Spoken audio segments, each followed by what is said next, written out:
Hey guys, what's going on? So it's been a while since I made a video about the Regal, so I figured I ought to do an update. See, one of the biggest reasons I haven't been making many videos about this thing is because you guys have already seen me build one before, so it's not like it's anything really that different. I've built now 3 Illumina, well, I should say first and 1.5 Gen W bodies. You know, this is my 3rd now in a row, so you know, it's not like it's anything too different, but this is the first one with the 3800 and different wiring design altogether, and it's proven to be a little bit of a challenge, but it's not too much. I do have the computer now laying on the dash. It's only temporary, but that is probably about where it's going to sit while I get all the wiring figured out. And you guys can see I've already been doing some cutting for the this is where the chains are going to go, and obviously I always do that on my W bodies. That's a little hood hole there.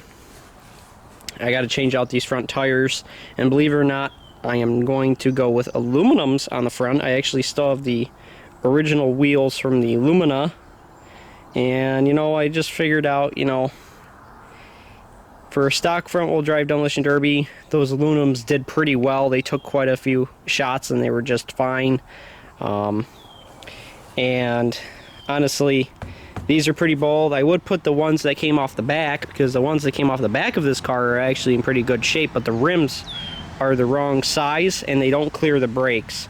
So honestly, I think I'm just going to slap the aluminums. They already got the right tires on them. They already have the wheel weights off. You know, honestly, for a stock demolition derby, they got a good tread as well. So it is what it is. You know, it's I liked them, and obviously I won with them. So it's not like it's too big of a deal. I've got the back seat still full of stuff. I do not have the cage in here as of yet. The passenger seat is still in here. I am going to take the passenger seat out. Got the battery gonna be going in the floor pretty soon. That came off of the rear view mirror. Obviously, the glass is all out now. And look at that. You guys recognize that paint job? You should, because that's exactly the paint job that the last Regal had, and that is exactly the paint job that this car is getting. That's right. I like that paint job so much, I wanted to do it again. And I figured, what better car to do it on than the same color car and basically the same car. So I said, you know what, we're gonna go with that silver paint job again. I think today, what my goal for today is, I'm gonna be going back and forth between working on the Lexus and this. Hopefully once my brake parts come in for the Lexus, for the back end there. And so before I work on that, I'm going to be notching the trunk of this thing, cleaning up some of the wiring here, and just be getting all this crap off, make it so the trunk can't shut anymore, and cut the rods, or take out the rods underneath, so the trunk isn't going to bounce all around too much, so, or stay open all the time. There's not much else to report, other than this is some of the weirdest rust I've ever seen. The C-pillar on this thing actually rotted out on the driver's side. It's completely rotted out here. It's like it's a 4-finger gap there. Well, I do have pretty small fingers, but that's a pretty good chunk of just pillar gone. It's kind of interesting, so I don't think it's going to affect it too much. This is pretty thin metal on the outside here. What's really important is this inside piece. This is where the thickest part of your metal is right around the outsides here and then the inside. So this is all kind of, I mean, it's still structural, but it's not super important. And they don't tend to bend here. They tend to bend up here anyway, so not terribly concerned about that. I usually use the passenger side more generally with hits than I do on the driver's side, although my plan on this car is to try to use the back side as equally as possible. Hopefully I don't get track shot at the rear end, but that's what happened with the last Regal, and that's why it bent as badly as it did. I mean, it still was bending great up until the time I got track shot. Let me just put the hood prop up on this thing. There we go. Hood prop, it's just the old hood strut, but I bent the crap out of it because it was already bent when I got the car. And that's the catastrophe of the wiring right now. I know it looks terrible. It does run the way that it is. Believe it or not, guys, as bad as it looks, you guys can see I've got this side completely free. This is where the computer used to sit. It's quite rusty. This car is very rusty, I'm not gonna lie. This car is probably the rustiest I've ever derbied. This tire wiring harness is just all laid out here. I'm really not trying to put a whole lot of effort into this wiring harness, as you guys can see. I'm gonna make it a little bit better, you know, tuck some stuff down, make sure that's safe and out of the way. Coil pack has got to move somewhere in that area through there. It's gonna be kind of a pain in the butt, but it's gonna have to go there. That's why in some ways I wish this was a 3100. Of course, in 95, they might have switched to the new 3100, but I don't know, that's kind of that weird year where they were switching over. This might have had the 3.1 out of the Luminas, the bubble Luminas, the second gen Luminas, and that coil pack would have been on the back here. And that's really an ideal location for Demolition Derby, obviously. Not right here. This is a pretty terrible location for Demolition Derby. And on top of that, that wiring harness right there, going into the bottom of the coil pack, I'm gonna have to extend every single one of those wires, which kind of sucks. At least I think I might have to. I might be able to get away with looping back some of the wires through the wiring harness and being able to just simply plug them in again, but obviously can't get that whole entire harness to go through here, and I'd have to tear all this out. And I might, you know, it's not too hard to do, but it's just, you know, how much of a headache do I want to get myself into with this being as rusty of a car as it is. You will also see down here that I replaced this front motor mount. That's right, I replaced the front motor mount on this thing, and you'd be like, why in the hell would you do that on this car? It doesn't make sense. It does, because on the last Regal, if you guys remember, if you haven't watched any videos on the Regal, I'd strongly recommend you go and watch those. It wasn't this motor mount, because this is a different motor mount setup. I actually like this better, it being right there, but the motor mounts in that car actually gave way and the entire engine flopped forward, and that's actually the reason why I lost, because it was flopping so hard it bent the subframe in the back. It bent the subframe, whole engine dropped, and the rack and pinion pulled down and the steering gear pulled out, and that's when I lost all steering, and eventually the CV axle ended up giving way on because of it, because both tires were kicking out every time I put it in reverse. And when I stalled and got it started again, I put it up to rev limiter and put it in reverse, and obviously that wasn't a good thing to do. And this motor is even more torquey, so I would really prefer that would not happen, but if it does, it does. It's all part of the game, you know, it's all part of Demolition Derby. So either way, that's why I replaced the motor mount. Cheap, easy to get, just figured I had to do it. And worst case scenario, it gets destroyed, I'm out of a motor mount. If it doesn't get destroyed, hopefully I'll be able to get it off, you know, as long as it's not too hurt. It just depends on how that subframe bends. If it bends at all, I don't know, because, you know, these sides like to give.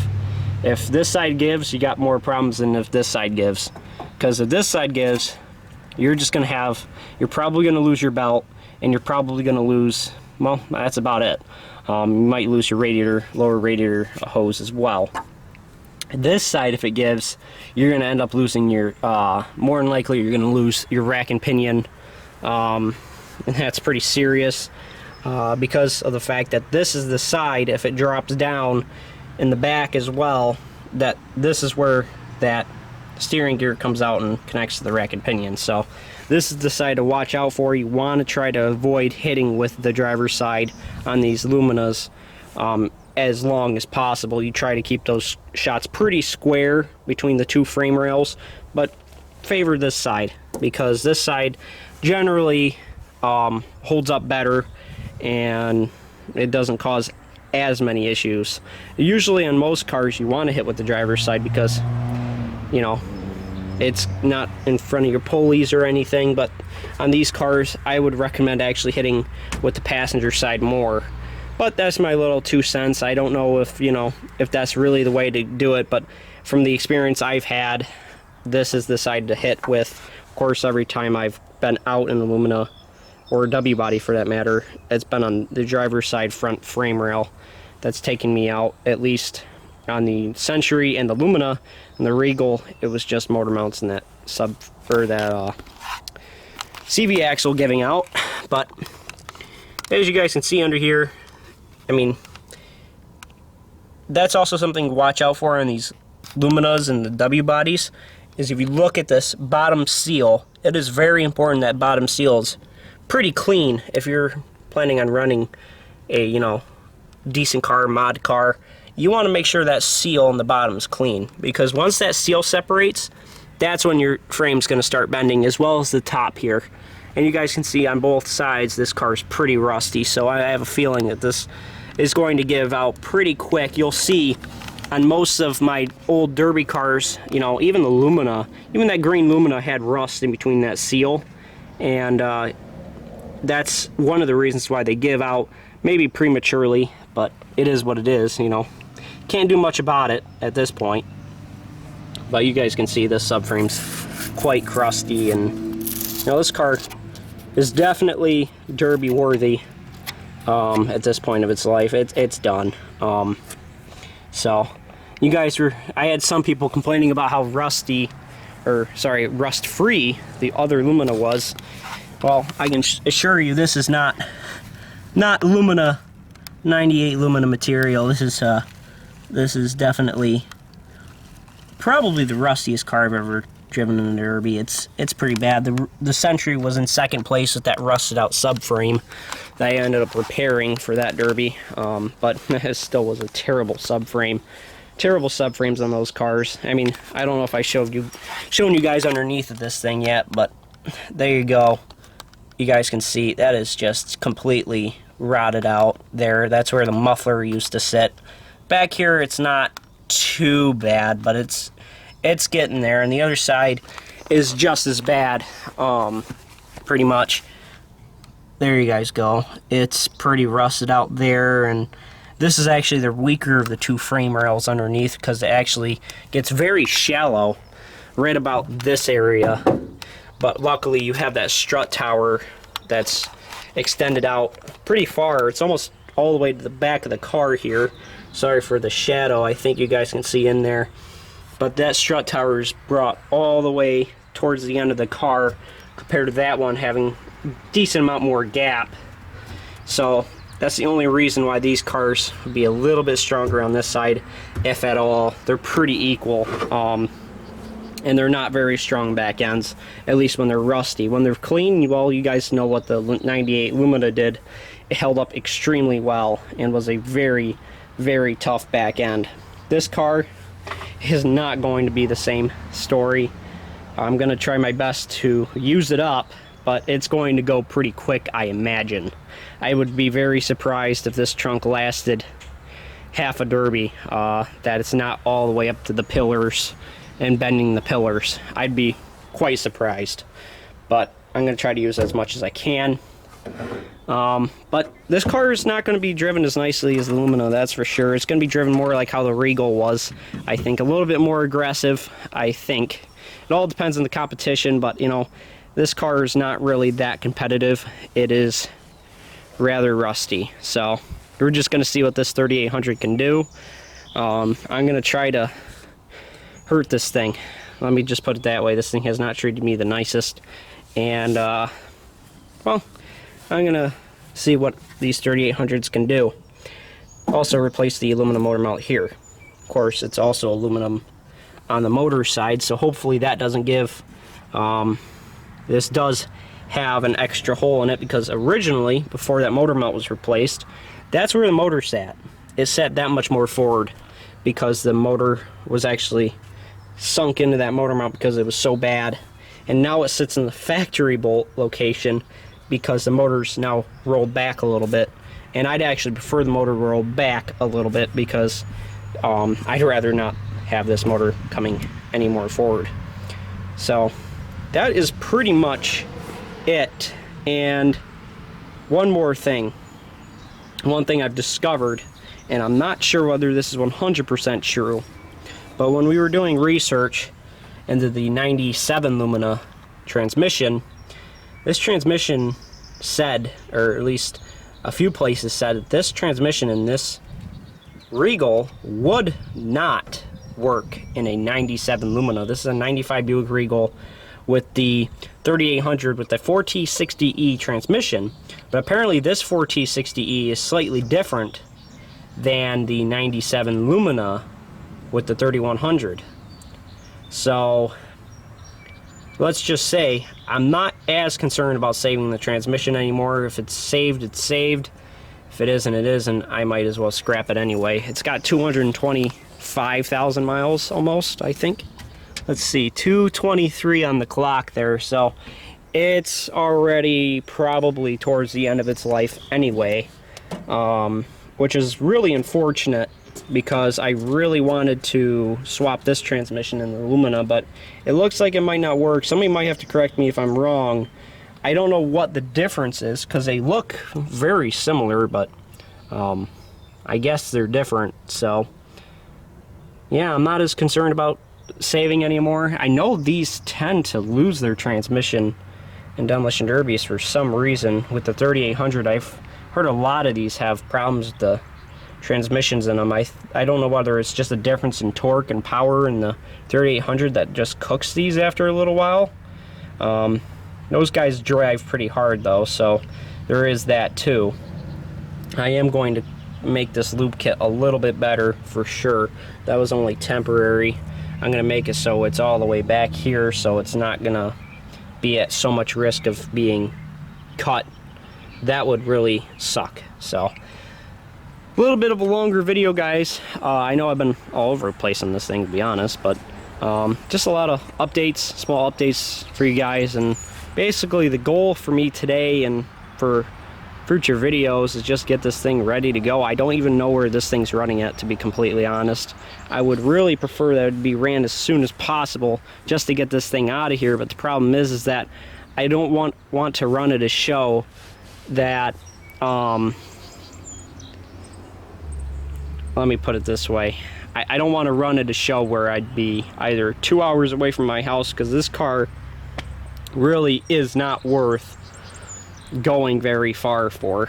It really isn't. I mean, gas is too damn expensive nowadays to be towing, you know, this to a 3 hour away or 2 hour away derby. It's just not worth it, and that's one way, you know. So, and it's unfortunately most of the early derbies in my area happen to be most of those early derbies are usually further away from my house, usually about 2 hours plus. And Mini Meltdown's coming up this weekend, guys, and I am going to be attending, but I will not be filming. This car is obviously not going to Mini Meltdown. I just didn't want to waste my time because, you know, with as many Camrys as running that, and honestly, the only reason I ran my Regal in Mini Meltdown that one year is because it was the only derby around, you know, in 2020. This is a little bit different. I have quite a few options. It's just been hard making that decision, and you know, I think a big part of that is obviously the traveling of that. The Suburban still has a terrible oil leak. The rear main seal on that is just completely blown out, and so I can't get very far anyway without having to tend to that thing. So honestly, I just don't know how far I want to travel to go to a demolition derby for this thing. You know, I hope you guys understand that, but hopefully this thing will be derbied soon enough, and hopefully it'll be a good run. Like, comment, subscribe, and I'll see you guys in the next video. Bye-bye, everybody.